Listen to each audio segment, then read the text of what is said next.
Salam sejahtera Bapak Ibu Saudara-saudara yang dikasihi oleh Tuhan Yesus Kristus. Marilah bersama-sama kita merenungkan sabda Tuhan. Hari ini akan kita dasarkan dari Yosua pasalnya yang ketiga ayat 14 dan 15, demikian firman Tuhan. Ketika bangsa itu berangkat dari tempat perkemahan mereka untuk menyeberangi sungai Yordan, para imam pengangkat tabut perjanjian itu berjalan di depan bangsa itu.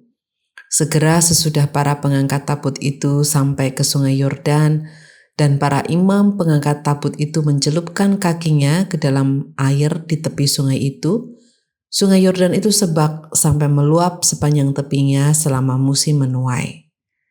Saudara-saudara yang terkasih, di zaman sekarang tidak terlalu sulit bagi kita untuk melakukan suatu perjalanan ke tempat yang kita belum pernah datangi sebelumnya. Dengan teknologi dan ilmu pengetahuan yang berkembang saat ini, kita dapat mencari informasi terlebih dahulu tentang tempat tersebut. Kita dapat searching di Google untuk melihat beberapa jarak ke sana, kendaraan apa yang kira-kira lebih nyaman untuk kita gunakan. Kita juga dapat melihat gambaran lokasi di sana seperti apa, sehingga kita dapat mempersiapkan barang-barang yang kita bawa, termasuk pakaian yang nantinya akan kita kenakan. Sekalipun kadang pula apa yang ditampilkan di internet tidak selalu sama persis dengan kenyataan, namun setidaknya ada ancer-ancer bagi kita. Tetapi saudara-saudara, apa yang dialami oleh bangsa Israel ketika mereka hendak memasuki Kanaan saat itu sungguh jauh berbeda. Mereka belum mengenal teknologi GPS maupun internet yang sekarang ini dapat kita nikmati. Dalam Yosua 3 ayat 4 disebutkan bahwa mereka belum pernah melalui jalan yang hendak mereka lalui. Mereka tidak dapat melihat atau mencari gambaran seperti apa tanah yang akan mereka lalui itu. Karena itu Tuhan menyediakan petunjuk jalan bagi mereka. Ia mengutus para imam yang adalah suku Lewi untuk berjalan di depan mereka.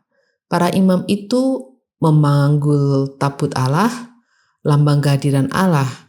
Mereka berjalan mendahului bangsa itu, dan bangsa Israel menyusul setelah berjarak kurang lebih 1 kilometer. Tuhan sengaja mengatur demikian, sebab bangsa Israel belum pernah melewati jalan itu, dan agar para imam dapat membukakan jalan bagi mereka. Ketika para imam menjejakkan kaki di sungai Yordan, sungai itu tersibak dan menjadi bendungan, sehingga bangsa Israel dapat berjalan melintasi sungai itu. Saudara-saudara yang dikasihi Tuhan, peristiwa ini mengingatkan kita akan dua hal. Pertama, konsistensi Tuhan dalam menyertai umatnya. Di awal perjalanan bangsa Israel, Tuhan juga menghantarkan mereka menyeberangi Laut Teberau. Dan di hampir akhir perjalanan mereka menuju Tanah Perjanjian, kembali Tuhan menghantarkan mereka menyeberangi sungai Yordan. Tuhan tidak pernah meninggalkan umatnya. Ia akan mendampingi sampai tuntas.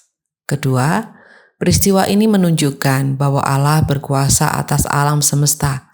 Sungai dan lautan pun tunduk kepada Allah, dan unsur-unsur alam dilibatkan di dalam karya penyelamatan Allah. Saudaraku, mujizat sungai Yordan juga hadir dalam konteks hidup kita saat ini dalam bentuknya yang berbeda. Secara konsisten Allah menyertai kita. Ia memberikan penyertaan dan pertolongan kepada kita. Dari hal-hal yang sederhana, matahari terbit dan tenggelam secara konsisten. Jantung kita pun memompa darah secara konsisten. Hidung kita dapat menarik oksigen dan mengeluarkan karbon dioksida secara konsisten juga. Mata kita secara otomatis berkedip agar bola mata kita tidak menjadi kering. Begitu terus Allah lakukan secara konsisten sejak kita lahir di dunia sampai dengan saat ini. Saudara-saudara, semoga kita diberikan kepekaan untuk dapat merasakan pemeliharaan Allah yang konsisten dalam hidup kita. Mari kita berdoa. Allah Bapa kami yang Maha Kasih, kami datang kepadamu mengucapkan segala syukur kami. Kami berdoa bagi saudara-saudara kami yang sakit, mereka yang dirawat di rumah sakit atau di rumah mereka masing-masing, yang berjuang dengan tubuh lemah dan rasa sakit yang menderita tubuh mereka. Kiranya ketabahan, kesabaran, serta semangat tetap ada pada mereka dan juga keluarga yang mendampingi.